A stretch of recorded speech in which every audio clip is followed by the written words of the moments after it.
How to remove USB connector connected notification. Hey everyone, welcome back to our channel. In this video we're going to learn how we can remove USB connector connected notification, so make sure to watch the video till the end. Now what happens here is that whenever you maybe plugged a cable or maybe a device or anything like that, you are getting a USB connector connected notification over there. You'd like to remove that notification. There are a couple of steps you can take. First of all, you have to enable developer options on your phone, and this process depends upon device to device depending upon Android. On my Xiaomi device, I can simply go to the My Device section here.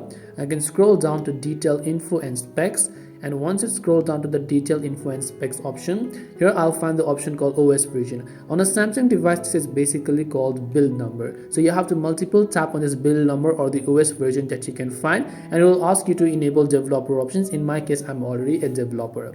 Now I'm just going to go back to my developer options by simply scrolling down to the additional settings. After that, I will scroll down and look for the option known as developer options here. Once I do that, I want to simply scroll down.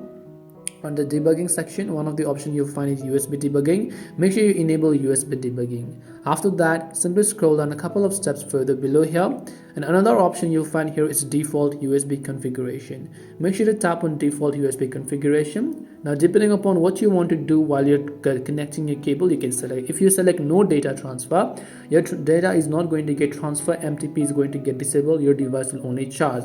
You can try to leave it to file transfer if you're trying to transfer files. If you're trying to connect to USB or MIDI or transfer photos or no data transfer, depending upon what is it. And this way you should be able to remove USB connector connected notifications. Hope this video was very helpful. If you have got any more questions, then feel free to leave them down below. Thank you for watching and see you soon in the next video.